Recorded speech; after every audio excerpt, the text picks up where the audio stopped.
Le journaliste ivoirien nous montre l'intégralité de ses cassettes. Ce que je vais faire, moi, en fait, 2 heures d'images inédites qui permettent de retracer l'enchaînement des faits ce fameux mardi 9 novembre 2004. C'est nous qui avons réalisé le montage. Ce jour-là, les chars français sont stationnés autour de l'hôtel Ivoire. Ils tiennent la position depuis la veille.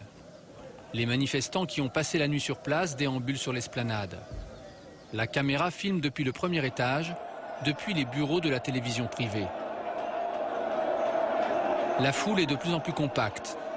L'armée française a disposé des barbelés pour empêcher les manifestants d'avancer. Le caméraman descend dans le hall de la Tour Ivoire. Il filme les militaires français visiblement détendus. Nous sommes 7 heures avant la fusillade.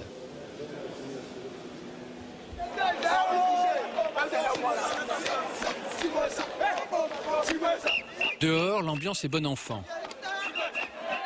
Beaucoup de femmes et des jeunes qui jouent à la guerre avec des armes en bois.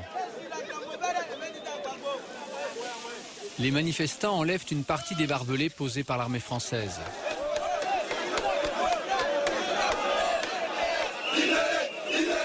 À la mi-journée, les esprits s'échauffent. Les jeunes patriotes réclament le départ des Français. Ils sont persuadés que Paris est en train de préparer un coup d'État contre le président Gbagbo. Car l'hôtel Ivoire se trouve à quelques centaines de mètres de la présidence ivoirienne et de la télévision nationale, le cœur du pouvoir à Abidjan. Pour les Français, c'est aussi un site stratégique. 2 jours plus tôt, l'hôtel a servi de zone d'évacuation pour les ressortissants français en détresse.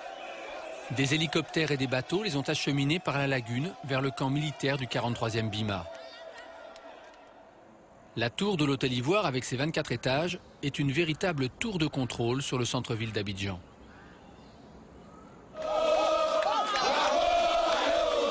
Deux heures avant la fusillade, la tension monte d'un cran. Les manifestants sont au contact des blindés français. Le service d'ordre des jeunes patriotes a du mal à contenir la foule qui pousse. On ne voit pas de manifestants armés, mais la foule est de plus en plus excitée. L'armée française veut replacer les barbelés. Le chef des opérations, ici à droite, c'est le colonel français Patrick Destremo. 2 jours plus tôt, il a perdu 9 hommes dans un bombardement de l'aviation ivoirienne à Bouaké, le point de départ de toute la crise. Le présentateur vedette de la chaîne privée ivoirienne qui filme est arrivé sur place, il commente la scène. Chers téléspectateurs, je crois que quelques éléments d'information sont en train de se faire compléter entre les autorités ivoiriennes et les autorités françaises sur le plan militaire. À gauche, le colonel français Patrick Destremo. Je ne pourrai jamais partir. Donc là, il faudrait que vos gendarmes, on a amené du barbelé, ils rétablissent le dispositif initial. De façon à ce qu'on ait un espace entre la foule et mes matériels et mes personnels. L'homme qui transmet les ordres est le chef des gendarmes ivoiriens, le colonel Bipoint, que nous avions interviewé. Nous, on va s'interposer et comme ça vous aurez suffisamment d'espace pour mettre les barbelés et puis faire ce qu'il y a. Voilà, c'est en particulier à gauche où j'ai besoin de quelqu'un qui vienne tout de suite. Laissez-nous travailler là. C'est toujours important qu'on donne l'information aux gens, ça calme un peu l'atmosphère, c'est important, puisque c'est votre objectif. La situation difficile mais sera gérable.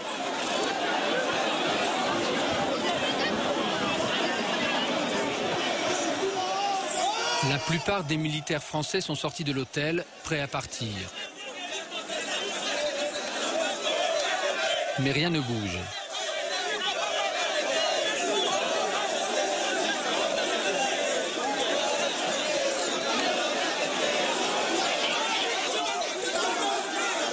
Il n'y a plus de barbelés. Les gendarmes ivoiriens ont le plus grand mal à contenir la foule. Une demi-heure avant la fusillade, les conciliabules continuent entre le commandant français et le chef des gendarmes ivoiriens. C'est comme si j'étais venu vous demander de tirer. D'accord, vous comprenez. Oui, donc jusqu'à présent, vous n'avez pas tiré. Depuis le matin jusqu'à présent, vous n'avez pas tiré. Laissez-nous, on va gérer ensemble, vous et moi, au niveau de la solution. Maintenant, si vous avez le projet de tirer, je me retire et puis je vous laisse tirer. Non, mais le projet, c'est qu'on arrive ensemble à repousser les choses. Donc, on va jouer cette hypothèse. Très bien. Si on veut un déplacement. Maintenant, nous-mêmes là, et réunissez tous vos hommes, on va les pousser. Il faut qu'on laisse de l'espace. Réunissez tous vos hommes, je ne les vois pas, vos hommes. Réunissez réunissez-moi tous vos hommes, on va parler jusqu'au soir, on n'a pas avancé. Réunissez-moi tous vos hommes, on va les pousser. On sent en vous cette volonté vraiment de trouver une solution à l'amiable pour ne pas que nous allions au vinaigre. Alors, à l'issue de l'entretien que vous avez eu donc avec l'autorité de la gendarmerie, qu'est-ce qui a été arrêté exactement? Eh bien, ce que nous souhaitons, c'est que la foule trouve le calme et que les gens reculent de façon à ce qu'ils soient moins près de tous nos véhicules et de l'hôtel. Alors, de façon concrète, est-ce que vous allez confirmer donc le départ de vos forces de l'hôtel Ivoire? Alors tout ceci se fait en coordination avec les autorités ivoiriennes. Voilà, et comme tout responsable, j'attends que les autorités aient pris une décision avant de prendre à mon niveau des mesures d'exécution. Je vous remercie, on espère qu'on croisera les doigts de sorte que tout se passe bien, qu'il n'y ait pas de gavage. Et je pense que c'est votre souhait aussi. Mon premier choix, c'est que la paix et la sécurité reviennent en Côte d'Ivoire et à Abidjan. Je vous remercie. Tout à coup, la fusillade commence. Le caméraman coupe sa caméra en se mettant à couvert. Au ralenti, on voit les militaires français reculer et on devine au loin les manifestants qui avancent. Que s'est-il passé exactement? Pourquoi les Français ont-ils tiré? Nous avons retrouvé John Jay, le présentateur ivoirien, un mois après la fusillade. Non, mais moi, c'est vrai, Sur le parking de l'hôtel Ivoire, il se trouvait à une trentaine de mètres des premiers militaires qui ont ouvert le feu. Selon lui, tout a basculé quand des manifestants ivoiriens ont submergé le dispositif français. Ça a commencé à chauffer à partir de là. Vous savez là, il y avait des soldats français qui étaient en face de la foule qui était ici. Vous comprenez? Donc plus la foule venait, personne ne pouvait le contenir. Donc les gendarmes ivoiriens se sont repliés. C'est là que les soldats français ont commencé à tirer. C'était tir de sommation. Qu'est-ce que ça a été? C'est eux qui ont tiré. Nous avons sollicité une interview de l'armée française qui a refusé car elle préfère tourner la page. Voici donc les explications données par le colonel Destremo dans une interview à nos confrères de Libération le 10 décembre 2004. Il ne parle plus de tirs venus de la foule. Il confirme que son dispositif a été débordé par les manifestants. On n'arrivait pas à éloigner cette foule qui de plus en plus était débordante. Sur ma gauche, 3 de nos véhicules étaient déjà immergés dans la foule. Un manifestant grimpe sur un de mes chars et arme la mitrailleuse 7,62.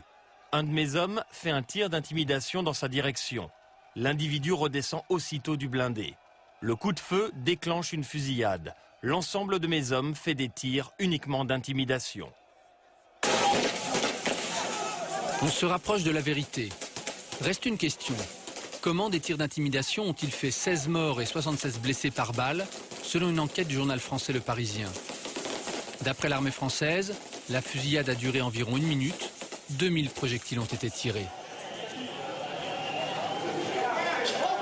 Dans la foule, c'est la panique. Sur un escalier, on entrevoit un amas de corps, probablement des blessés.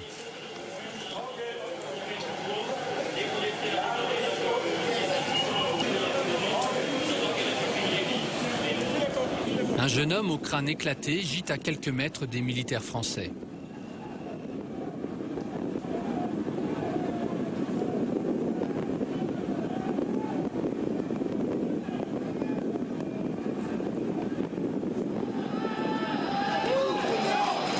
Un quart d'heure après la fusillade, les militaires français commencent à quitter l'hôtel Ivoire.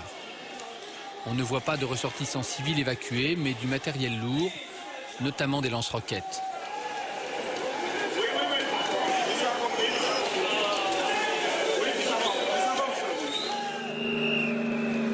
Les blindés français quittent l'hôtel sous les applaudissements des manifestants. Dans la précipitation, les Français ont laissé derrière eux du matériel. Et surtout, grosse bourde, ils ont oublié l'un de leurs ordinateurs. On voit ces ordinateurs dans les images filmées le matin de la fusillade par le journaliste ivoirien. Un mois plus tard, nous avons rendez-vous à l'hôtel Ivoire.